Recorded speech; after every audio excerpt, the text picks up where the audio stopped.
Hello, good evening.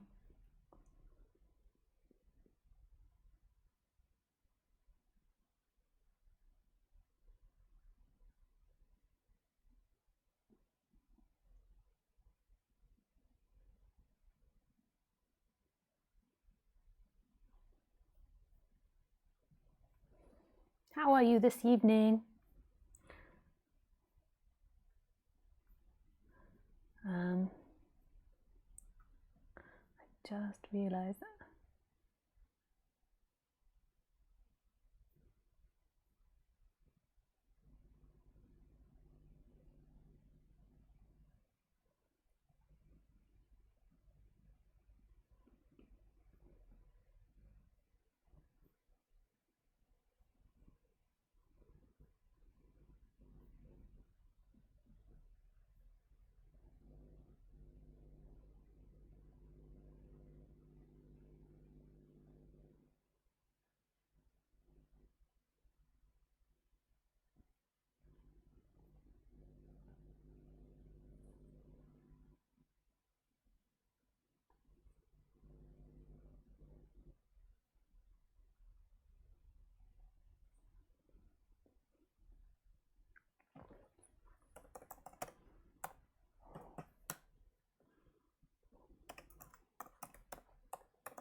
I just got to get it. I don't know why it's not sent out emails to people. Just give me a second. And I shall be with you.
Welcome to live stream.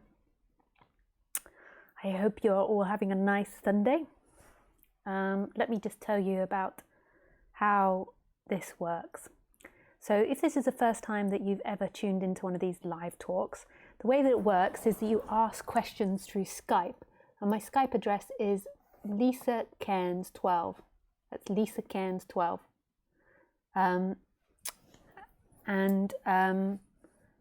And you can either write or you can ask a question. But if you want to call in and ask a question, so you can write a question or you can call in and ask a question, then you have to do that through a headset with a microphone and have good internet connection.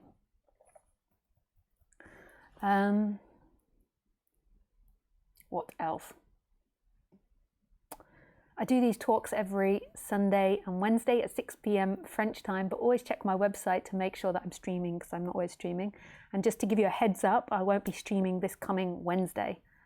So next time I will stream is next Sunday.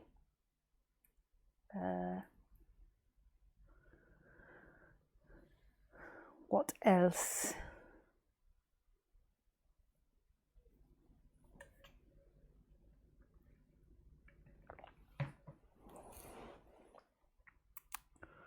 I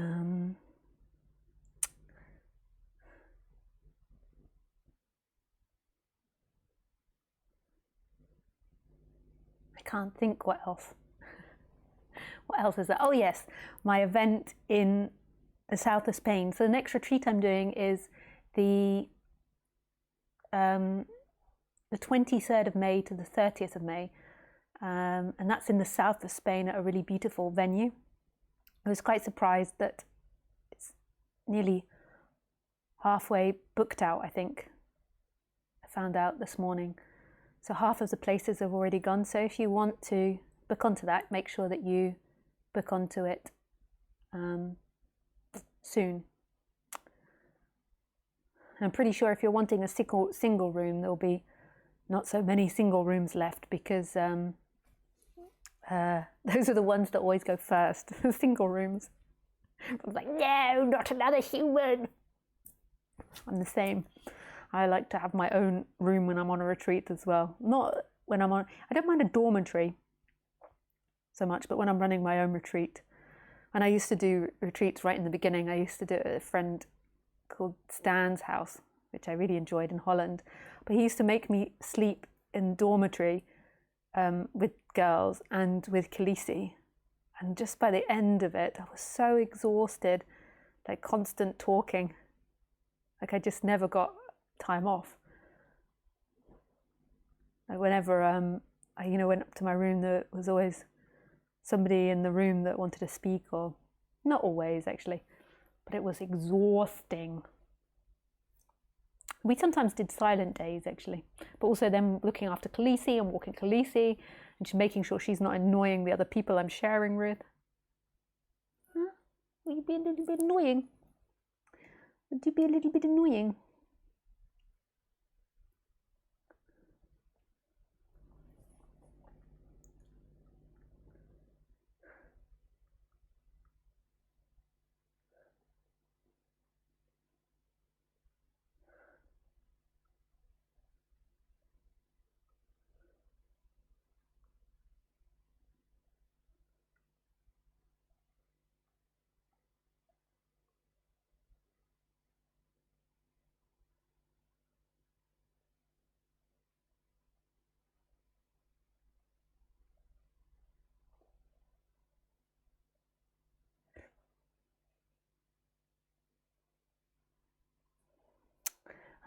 Yes.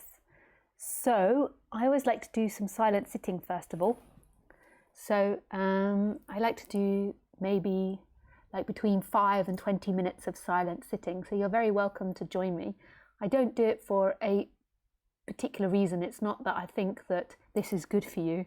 I do it because I really enjoy sitting in silence. And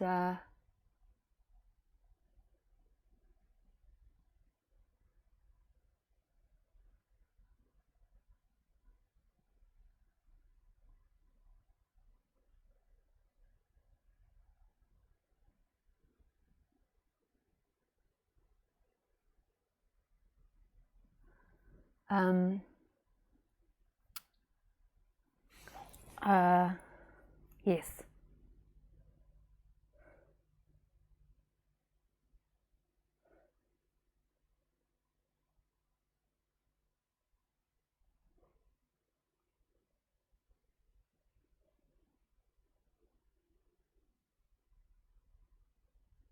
So you're welcome to join and see how you feel. See if you like it. See if that resonates for you.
I just turn off the halogen lights here.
Hello.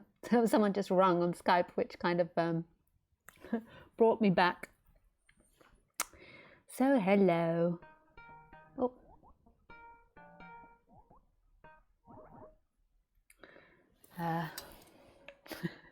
Got a bit lost there in meditating. So what is it meant by the I am? Okay, that's the title. Pardon me.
So all there is what's happening. It's that simple.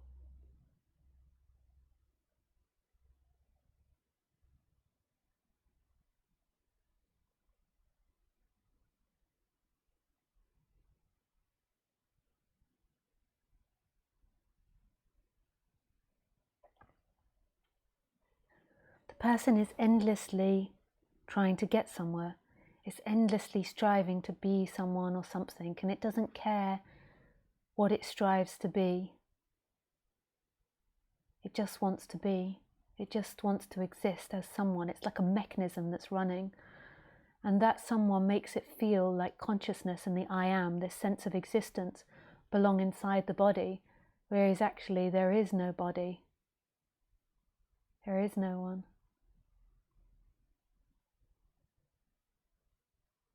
There is only life happening.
And there's nothing to get. And there's nothing to do. On the ultimate level, like all efforts are in a way seeking to improve the person, which is okay to an extent, but it never works out. You're never going to arrive as a person in what is. You're never going to release enough from your body or from your chakras or from your karma. You're never going to be able to do anything to get here, because you already are here. And it's absolutely impersonal, that shift. It's this collapse of this energy that's always trying to achieve something, to get somewhere.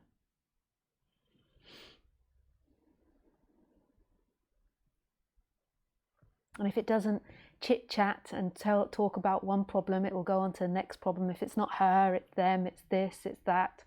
It's always going from one thing to another, to another, to another.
This is it. This is all there is. So many teachers talk about the I am, and they say that first of all there's nothing, then there's consciousness, then there is this I am in which consciousness is conscious of, and that's the first thing that comes into existence on the human level. And that might be the case. I don't think we can really simplify it that much, but that's like a nice structure. But for me, I wouldn't say that the I am is separate from the consciousness. The sense of existence and the consciousness arise together. And there really isn't a consciousness of that I am. That consciousness is the I am. Just like there isn't really consciousness of things. So you could say the I am is all things.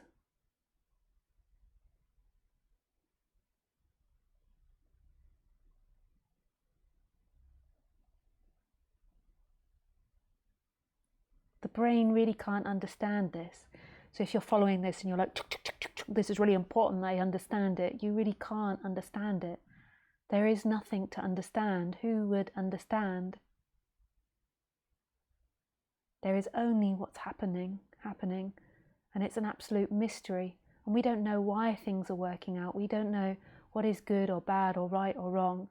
We know it in terms of society, those thoughts come up, but even that is only our intellectual projection onto life. Really, we, on the ultimate level, it's a happening and it's an absolute mystery. And we don't know what good or bad is. We only know what's happening, our response to it right now. And our response might be like really screwed up karma or really screwed up behaviors, but it doesn't matter. Freedom isn't about behavior. Freedom isn't about what you do or don't do or how nice or not nice you are. The dog is free, the cat is free, the birds are free, and they don't have ethics. They don't care if they're in a good mood or a bad mood. Like now, if I wanted Khaleesi to be all affection with me, she'd be like, fuck off. She's asleep here.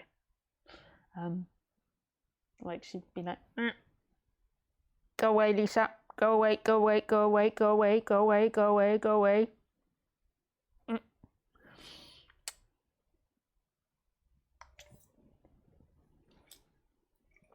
And it would be painful, and we would define her maybe as grumpy and me as crossing boundaries, but it doesn't matter.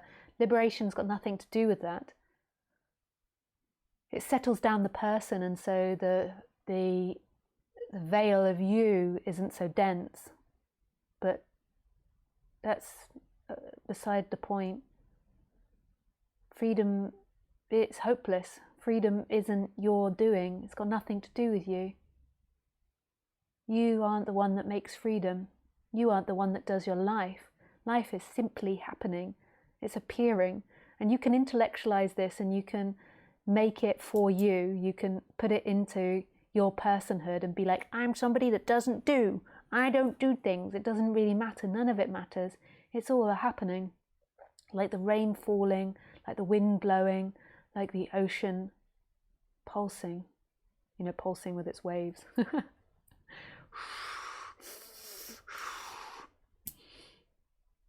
And none of it's your doing. It's a happening. It's a happening. And there's only one way it's going to happen, and that's the way it happens. And it's nobody that does that. Nobody that does that.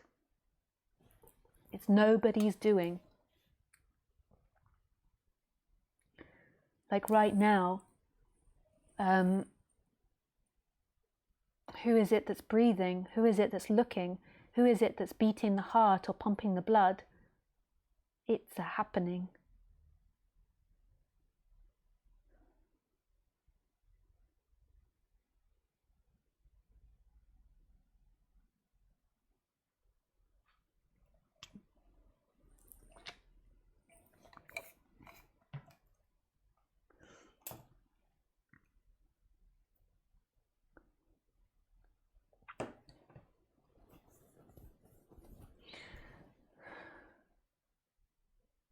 And every story you tell yourself, everything you do, is about feeling more or less pleasure and pain, or more pleasure and less pain. Everything. Even listening to this talk, even sitting in the I am. There's a lot of practices that are about sitting in the I am, which is a healthy thing to do on the human level. It can create less neurosis and can make you more balanced, like keep moving your attention back to presence. That's what I see it as. But guess what? It's nothing to do with freedom. It doesn't matter if your mind is like or not. It's something that comes and goes. That which you are never comes and goes, is always here and always free, and belongs to no one. Don't it easy? No one. But do you know what? All this excitement has made me need the toilet. My apologies. So for all the ladies out there now, it's now the toilet break.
Thank you, Lola, for calling. I forgot to put my volume back on, didn't I? When I go to the toilet, I switch the volume off so you don't hear me going for pee-pee and a poo-poo if I need a poo-poo. But thank you for calling just to make me aware of that.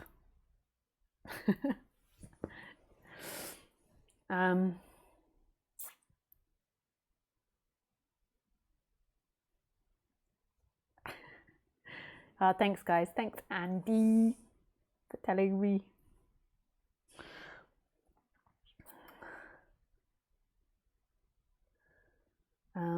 Yeah, so there's no hope for you. But that's not meant as a depressive thing. That's not meant as something for you to hold on to and then you to tell yourself like there's no hope. On the human level, while you appear to be there, you can always bring yourself back to presence. And you can feel your feelings and see that they're not true and balance the person more. But there's no hope for you.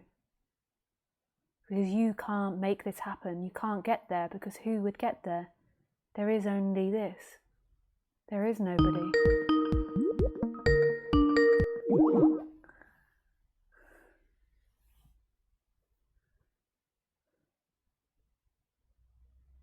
There is nobody. There's only what's happening.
This is it.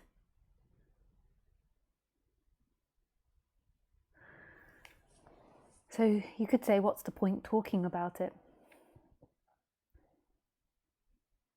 Like when I talk now, I think I spend a lot of the time with people trying to make their person better and more comfortable. And then I kind of slip in the non-duality around the sides, because you can't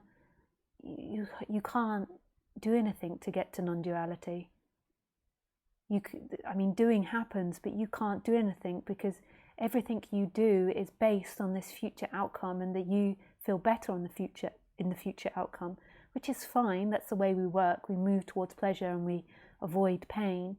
But this is talking about something that's right here. This shift back to what's right here.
And so the mind thinks, what can I do with that? But just notice, and even that, the noticing is part of the mind, but just notice that the mind is always like, what can I do with that? How can I put that in a package, wrap it up and tie a bow on top? How can I get my package? And you can't ever get it. You can't arrive at that. Because who and how What are you? Who are you?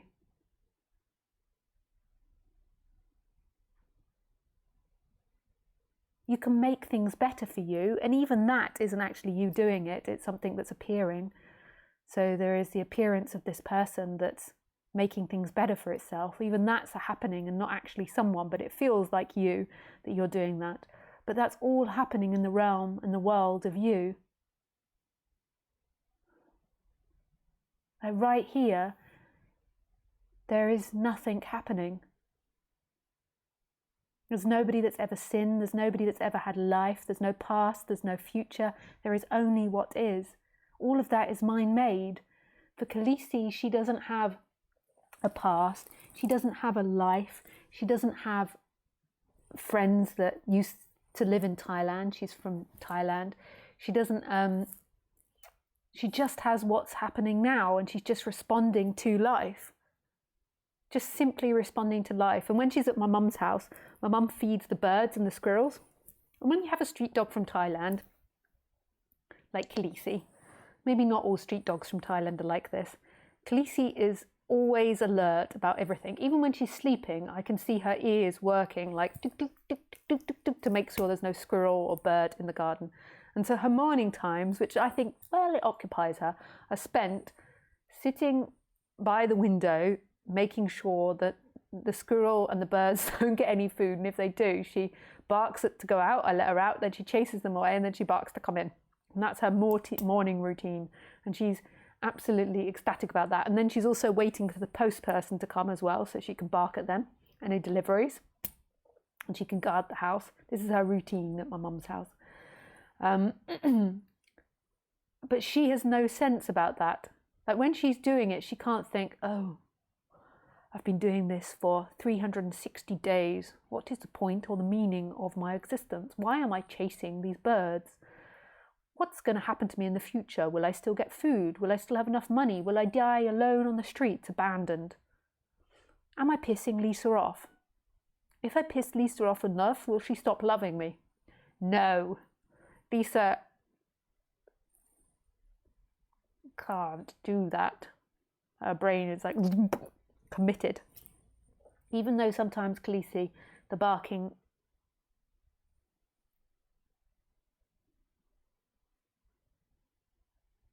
annoys me. I think it's more actually like I'm sitting, I like to sometimes just sit in the morning before I start doing anything quietly, not all the time. And sometimes I like to work on my computer. And then she barks at the door, so then I have to put the computer down and then let her out. And then she barks to come back in, and I have to get up and let her in. And like each time I get comfortable, and then she wants to do it again, like the squirrel comes back. That's more what pisses me off, Easy, if I'm honest. It is a little bit annoying, but I understand that you have your routines, and I try to accommodate to you. And I also just don't feel like I can be constantly telling you off, because you do have quite challenging behavior, and that's maybe not the worst one.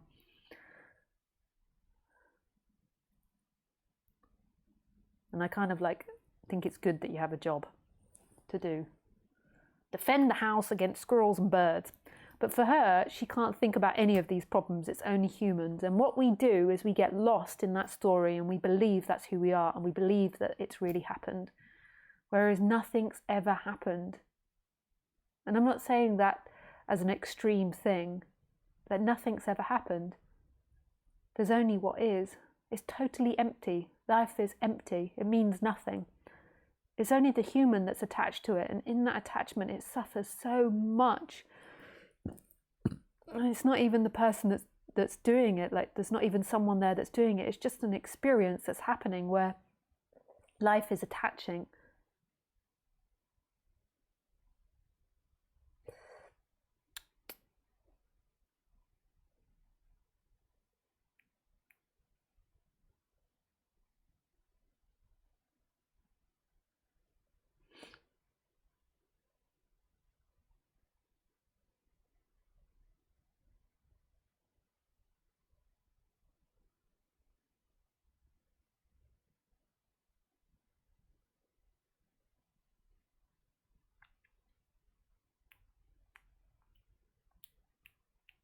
Being a fish.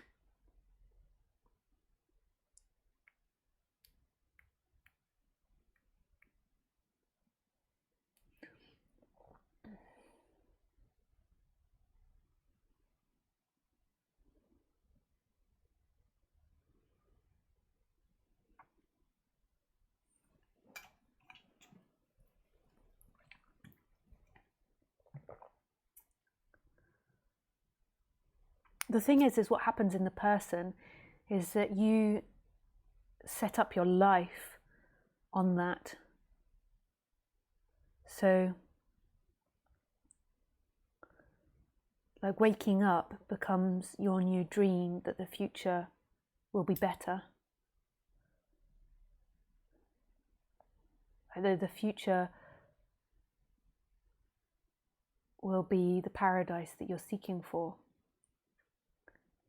And that's the lie.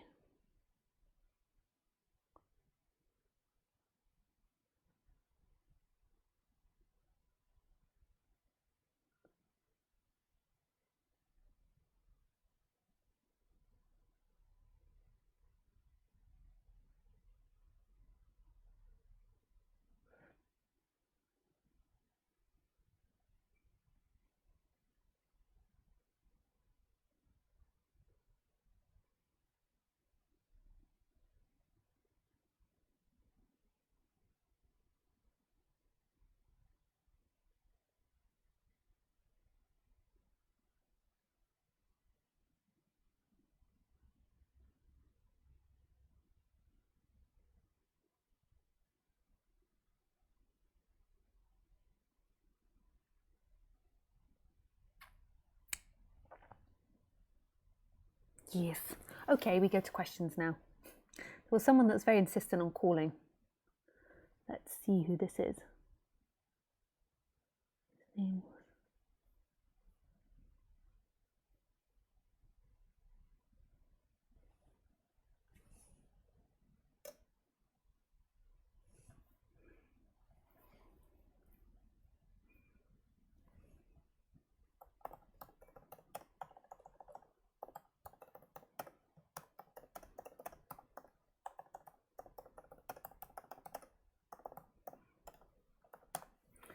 see if they still want to chat. Hi Monique. Hi Lisa. There is no... Oh yeah, I know about that now. Until there has been an energetic shift, do you have any suggestions how to deal with a human being judging each other negatively? The human being is conditioned to judge the other in everything it does, and that gives me fear, and I feel bad for doing that myself, especially judging ugliness and old age and intelligence. I would love to be relaxed in acting in life without fearing my actions to be judged or to judge others. Any suggestions? Thanks. Thank you. Much love. Hi Monique. So on the absolute level, like that's not what your problem is. The problem is separation, and when you exist as a separate person, you're always finding problems and seeking. Like, so the mind always looks for problems. It can't help it. There's no end to it. It endlessly is seeking to solve the problem. And if you're not focusing on the external, like fixing a house or doing something physical, then you'll start fixating on the internal world.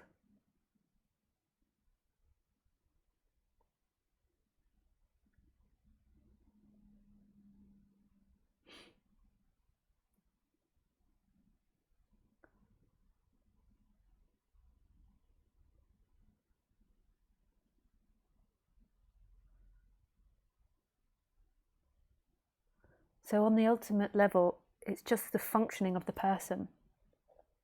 So what you can do is look at the person and you can see where is it that these feelings of judgment come from, and just understand it. So you might feel like they come from in the heart, and just analyze, what it is. Do you judge others because you feel unloved? So it's quite a defensive action, judging.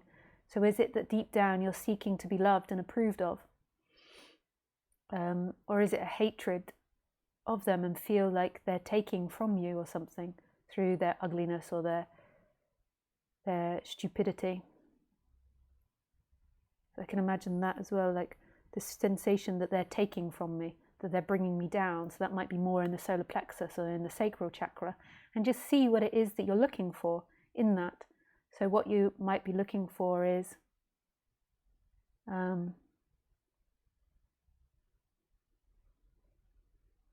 like to feel better than because you don't feel enough, or it might be because you feel like they're draining you.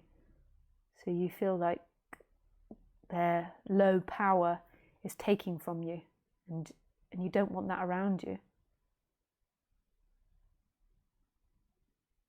And that might be because you don't have good enough boundaries. So therefore you give too much or something, and so then it comes out in other ways. I don't know though, this is just like words for inspiration.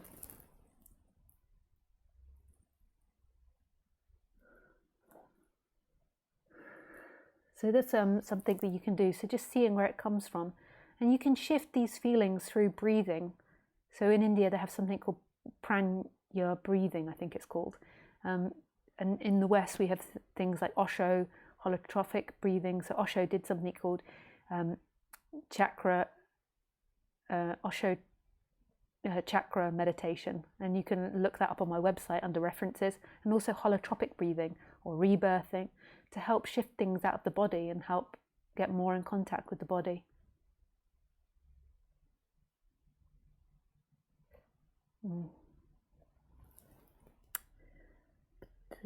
Thank you for your question, Monique. Hi, Mary. Sorry. Mary, this light is so bright I have to like sometimes get a sun hat on. Mary. Dear Lisa, I've been following spiritual path for the last 7-8 years. I sometimes get tired of it, but I feel if I leave it and just live the life that as I used to do, I would lose whatever I have achieved. I know your answer is going to be I have achieved nothing and will achieve nothing, but I can't let it go. I'm kind of addicted to listening to you or other spiritual teachers. Please can you comment on this? Love, Mary. Yeah. That's okay. I mean, if we look at addiction, it's much better than most addictions. Like I think something positive will come out of it, and just to stay with it and let's see what happens. But we're kind of talking in two different worlds, because we're talking from the human world. So to you, there's this person that's addicted to spiritual seeking, or addicted to following this stuff, because it's like an energy in the body, and there is a deep belief that you're going to achieve something by doing that. And also maybe when you listen to the talks, like something happens, there's a shift in your consciousness or a shift in your perception. And so something that relaxes in you, and you know that, and you keep going back to it. And you can see that your life's improved. So that's one side on the human level. And I think that out of all the addictions, it's most probably the most healthy addiction. It's just that that's not what you're really looking for. What you're really looking for isn't in the personal world, it's in non-duality. It's in the shift from being someone to not being someone. And it's an energetic shift, and it's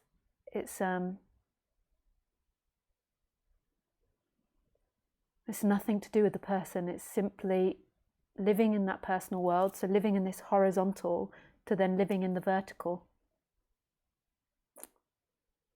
Like the cross. So in the cross, it's a really beautiful image. I think it's Ramesh that told me this.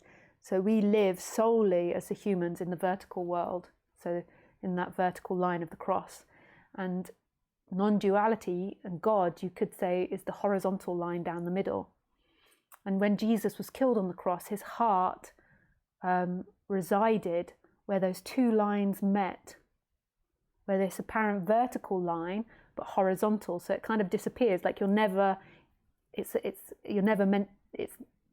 appears that you've got that horizontal line of you, but actually your life resides in the vertical line of you, of God. I'm sorry, I might have got my horizontal and verticals crossed modeled then. So it kind of resides in that bit in the middle where the horizontal line of you disappears and all there is vertical, but there appears to be this horizontal line of you going through time, that you've been somewhere and that you're going somewhere. And this is absolutely untrue. You're not going somewhere. There is nowhere to go. So it's kind of like this kind of two worlds that we're talking in when you ask your question. There's nothing wrong with that. And you're talking in the world of you that's concerned about your past and future and where you're going and what you're doing, and you believe that it's you that's doing it. Like there's that feeling that you're choosing to listen to these talks. Actually, on the actual level, there's just appearances of thoughts and feelings happening that's making an appearance of you listen to these talks. And then that appearance of you feels like you did it and you chose to do these talks. So that's what's happening on the human level. But on the absolute level, there is nothing happening, and there's nowhere you've been, and there's nowhere you're going. There's only what is happening.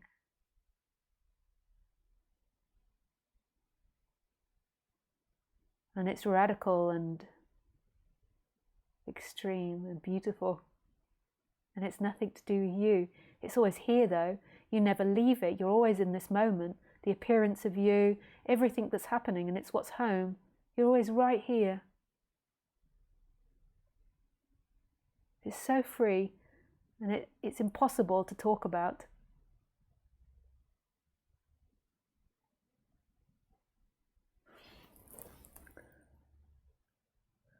Hi Graham. Does anyone want to call? The Nikolai stopped calling now that I'm ready.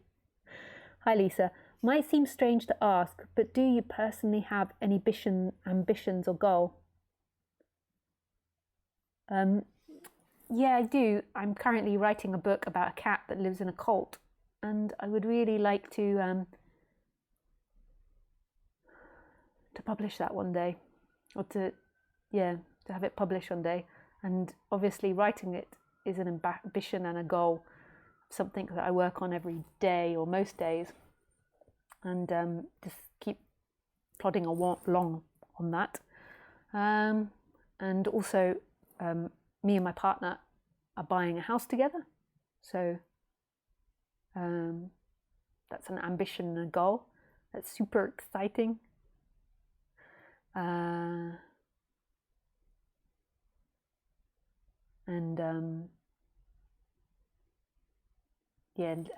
living with them full time is really a lovely ambition. Lacey just kicked my my microphone, so I always have to check.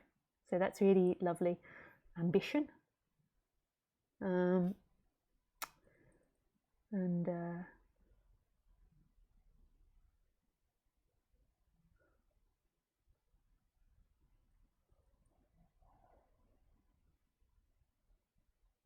That's about it.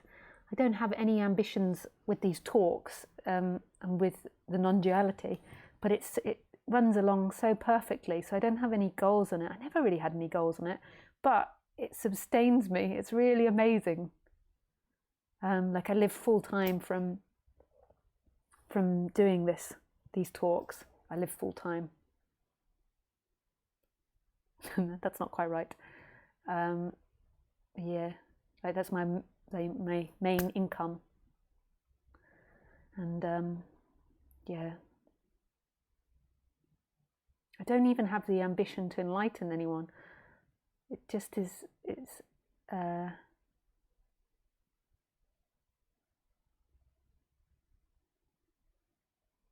free anyone. Isn't that funny?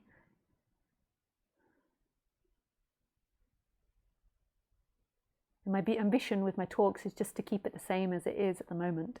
It's really beautiful, and it just nicely flows along. I enjoyed doing these talks most of the time. Sometimes I get tired in the evenings and can't be bothered, so most of the time I enjoy doing it. And that's that. Yeah, so that's about all my ambitions I have. But I assume that you're asking it because you're wondering whether when you get enlightened you will have ambition or not, or whether you should now have ambition. And ambition is nothing to do with this subject. The person is always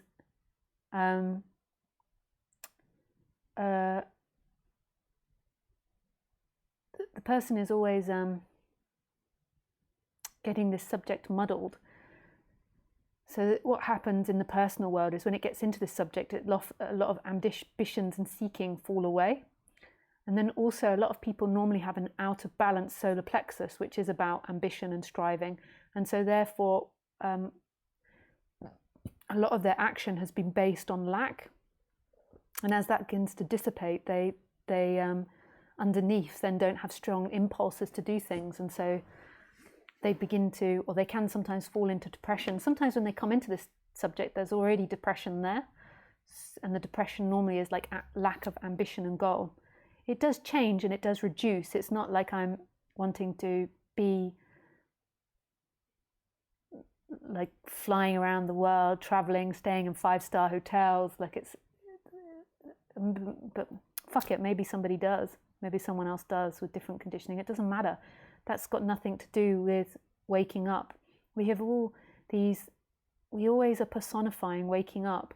So the image of the Buddha when he's sitting still in meditation, the Buddha represents the still nature. It doesn't actually represent what the human is going to look like after that is recognized.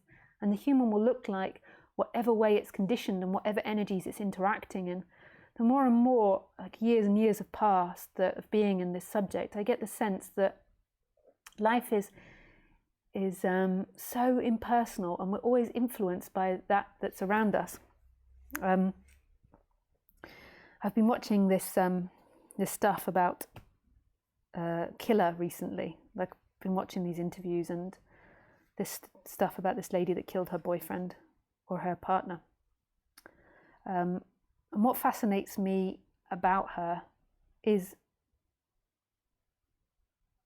and the psychology of it, is that, this is going to sound so crazy, but I don't think that she acted alone in the sense that she's separate from the action. I think that all the other energies go into her that she's interacted with, that she's slept with, that she's been around, her parents, her ex-partners, and that accumulates in an energy which we call her, but it's actually, her energy has come from everything that she's interacting with. And then she murders, I think she actually murdered out of psychological abuse, but it's not her psychological abuse, because there is no her, there's energies. So she's been treated in certain ways by certain people, and it actually then made her abusive. It's really amazing the way it happens, and really complex, but it's completely impersonal. There isn't a solid her there. So all the men that she'd been with that had repressed anger, that she interacted with and she had sex with, and that she loved and had repressed anger or had anger towards her or played really manipulative games, she will have picked up and absorbed that energy. And then at some point, she then acts out that rage and that violence on someone, and we say that she's guilty. You can look at it also like genetically, like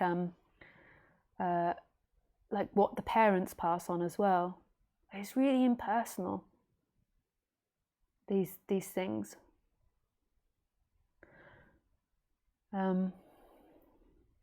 Someone like a sociopath is maybe a little bit different from this, and I don't think that she is a sociopath, because a sociopath lacks empathy, so therefore a bit of their brain isn't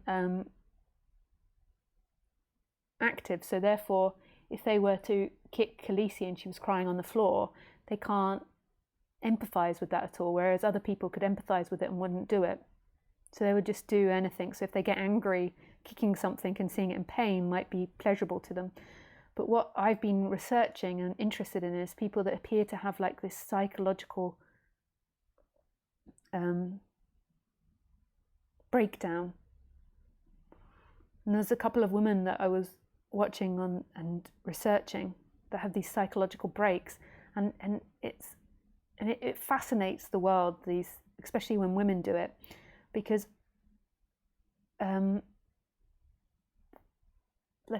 think it's accumulation of everything. And it's not just what they've experienced, it's energies that you pick up from people. You're always picking up energies wherever you go.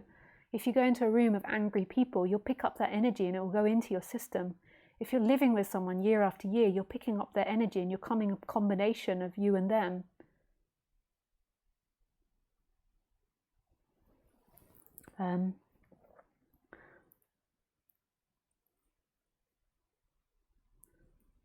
And what was my point to your original question?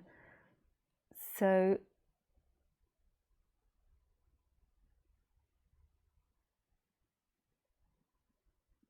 I think I was talking about the solar plexus and I can't remember what the point was, but coming back to your original question is that you're a result of everything that's happening.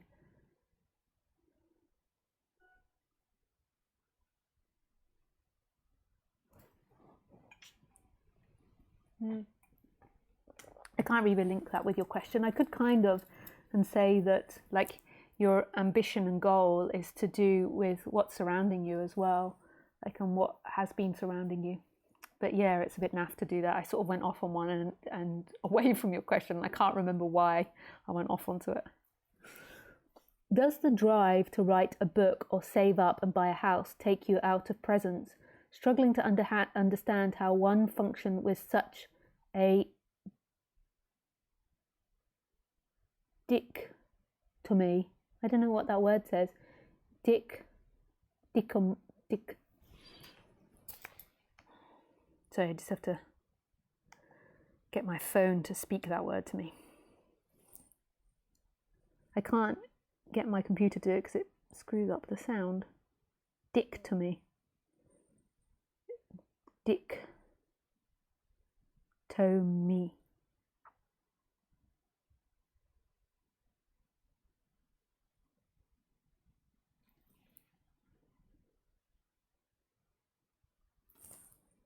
Dichotomy. Oh, dichotomy. Dichotomy. English. Why? Okay. I mean, okay, I can see how that happened. Dichotomy. Okay. Struggling to understand how one functions with such a dichotomy of character with desires and then living in the natural state. Is desire different now following the shift? Yeah, but you're trying to intellectually understand that. So you think that you can grasp the nature of this reality with your mind. There's nothing wrong with desire, there's nothing wrong with ambition, there's nothing wrong with functioning. These are natural things that arise in the body. But what you're used to is you're used to seeking, but you're not conscious of what that is. And seeking is this desire to get somewhere because you believe you'll be at home when you get there. So you think about buying a house and saving up for a house, and you think about that.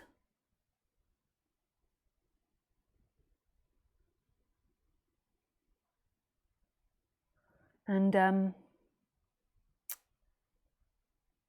you think about that, and then you believe and you imagine that when you do that, you'll suddenly arrive and you'll be like, now my life begins. And that's not true. So your life isn't going to begin when you start or achieve anything. It's simply the natural ebb and flow of this life. It's the way it is. Like, we all need somewhere to live. I'm just concerned, Khaleesi, about you keep kicking my audio. If you could just keep your paws away from that, I would appreciate it.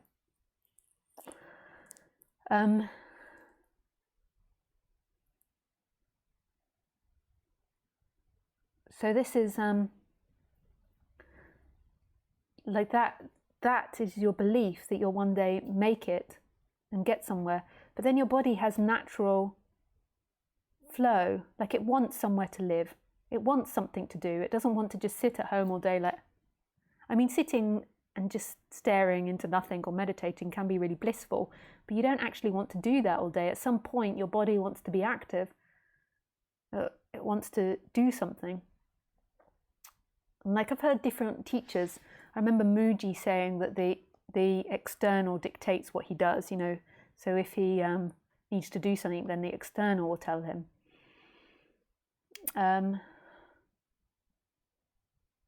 but it just kind of happens.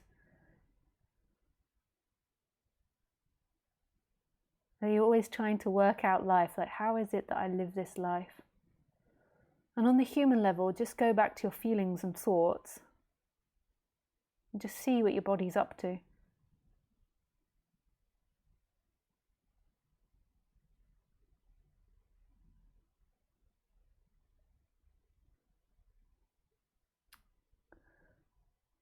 Like, what does this question come from?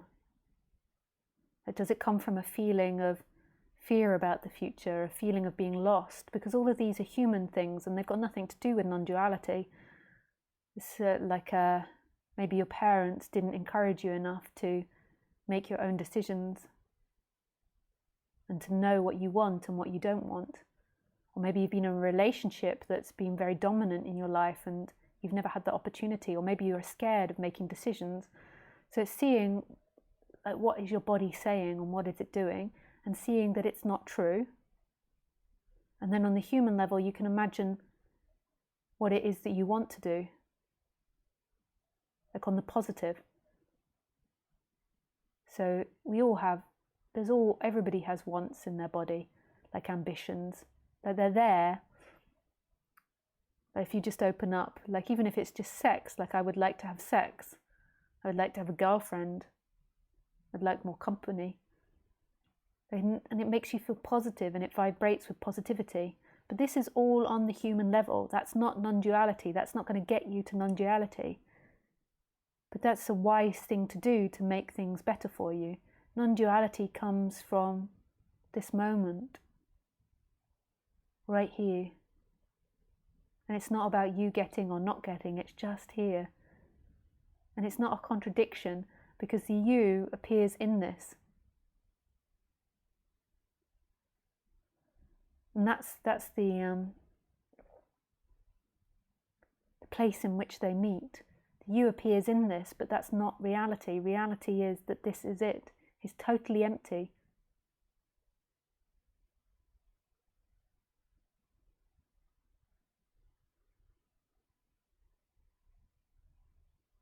And yeah, sometimes after that energetic shift, it can be challenging to function like other people.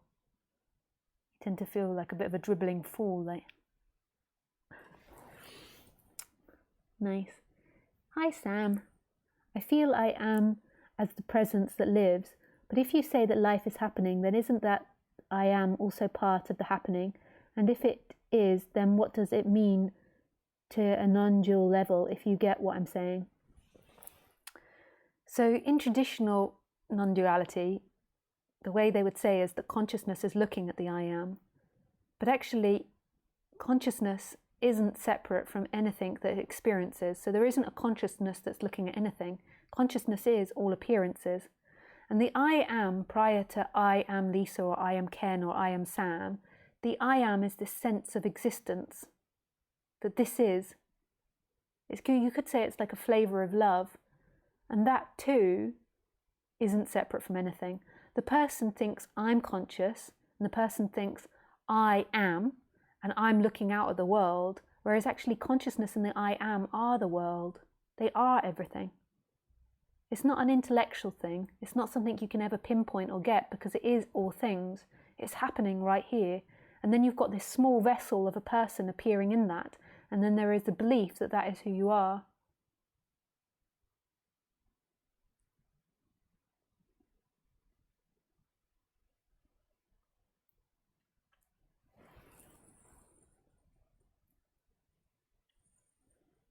Hi, Marco. Hi, Sue. Hi, Lola. Hi, Carola. Hi, Izzy. Oh, that's nice, the sunflowers. Hi, Vadios. Nice to hear from you. Hello, dear Lisa. Nice to see you. Hi, Simin. So, is there a way to wake up for everyone on Earth? I ask myself, what would it be to me if I were in a different or hard condition? I don't think there is a way for everyone to wake up on Earth.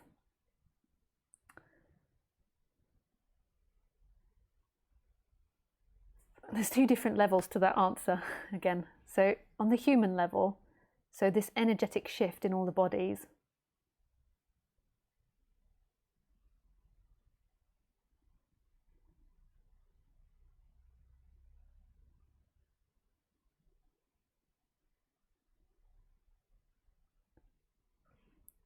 it feels like it's growing in society more, this subject, but it still feels like it's very small. And most people are interested in surviving rather than this subject, which is rational because most people are on the poverty line. So that's one, on the human level. But on the ultimate level, who wakes up? Like the assumption that there are people that wake up. There seems to be bodies where there's a shift that happens, but it's not personal. There isn't actually someone. In a way, you could say that the whole world is awake already. It's just the humans are dreaming that they're asleep. So inside the robots, there is this dream playing that they're asleep. Like, so now, even with you, there's the feeling that you're experiencing me and that you're listening to me and that you're inside your body and you're conscious of me.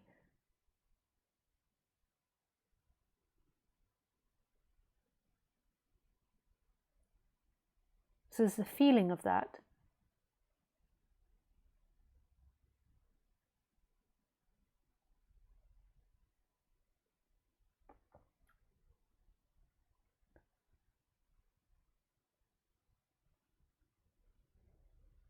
But that's not the way things are.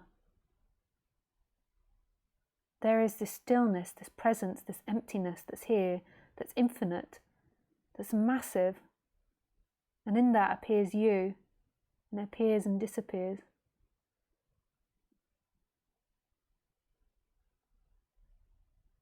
And that's the same with all the people.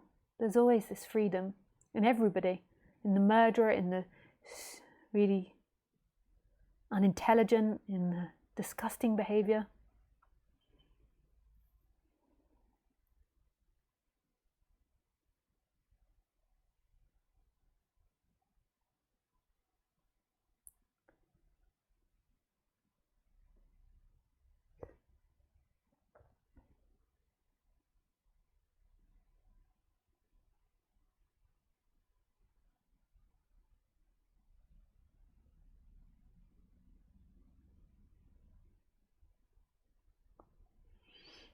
Thank you for your question, Simon. And the next part is, what would it be like to be in hard or difficult situations? If you're a person, then it will be suffering. If you're separate, then it will be suffering. But even people, I've met people that are in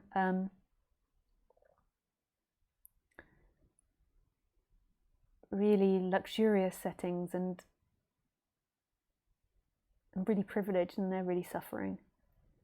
I think it's all dependent on being identified or not being identified. Thank you. Hi, Carmela. Hi, Lisa. Thank you for all your honesty and clarity on all of this, both on the human and universal level. It's always helpful.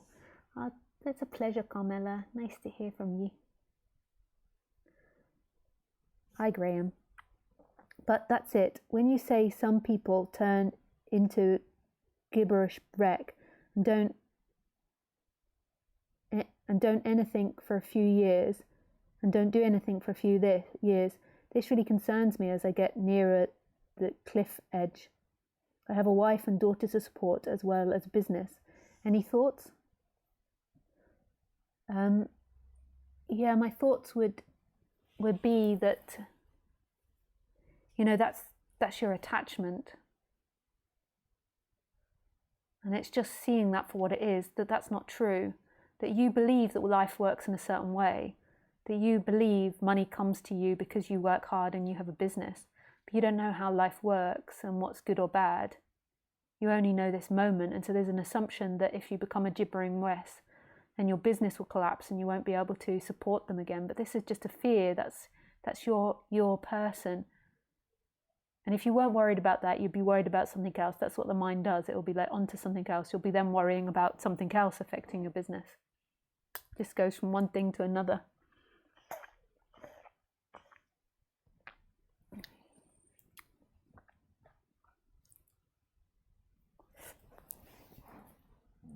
So it's just seeing that, but at the same time, and you can feel that as well. So you can see, where is that fear in your body? It's in your heart, and you can just see it for what it is and see that it's not true. So when it comes up, it's like, it's not true, this isn't true. You can just move your attention back into the I am. Or if it's really strong, you can do an emotional release. But then that's not going to lead you anywhere, because who is the one that's going to lead anywhere, be led anywhere? That one that's doing all of that is appearing in this infinite no-thingness of you. This mystery.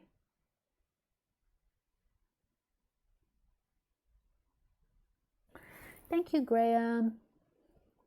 Hi, Sue. Hi, lovely. My favourite TV watching. Much love. Nice, Sue. I wonder how many people are sitting there watching and then having their dinner in Europe. It's the right time for dinner time. Pardon me. Hi, Lisa. So as long as there's separation, there will be seeking. I've noticed even if I try to stop it, it is the seeking to stop seeking. Thank you for the talk. Yeah. Yes. Yes.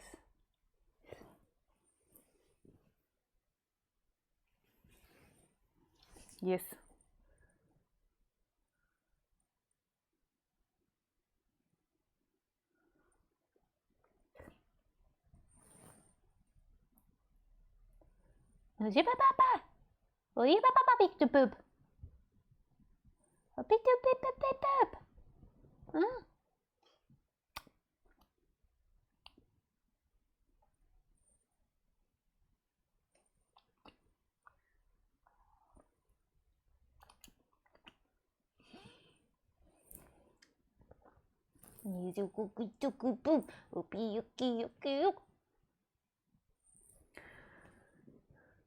So,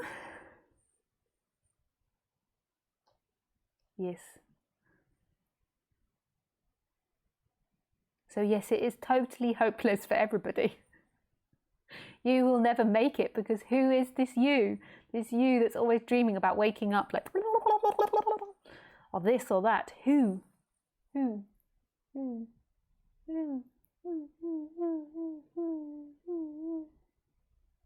Who? I just show you a very happy Khaleesi. Ooh. Ooh. Oh, oh, oh, oh. Jiggy, jiggy, boopy, doo. Oogie, yuki, yuki, yuk. Oh, I'm missing it, aren't I? Oh, am I getting it now? Oh, there it is.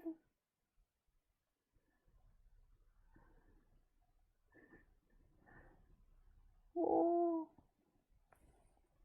No. I lost it again, eh? Huh?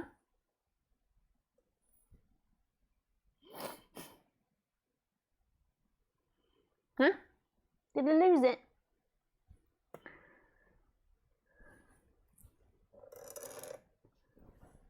Hello. I am in a hole. You might not have realised I was in a hole, but I am in a hole. Actually, it's not a hole, is it? It's like a photo frame. I'm in a photo frame. I'm actually just a painting, a speaking painting.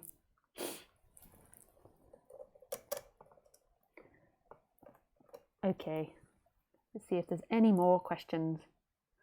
I was going to try and speak to someone today. And Sue says, me having my homemade veggie soup. That's sweet, Sue. Okay, that's enough for today. So I won't be here on Wednesday. So the next time I will be streaming is on Sunday at 6 p.m. French time, so a week today.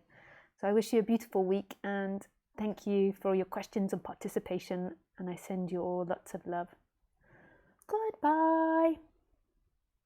To infinity and beyond.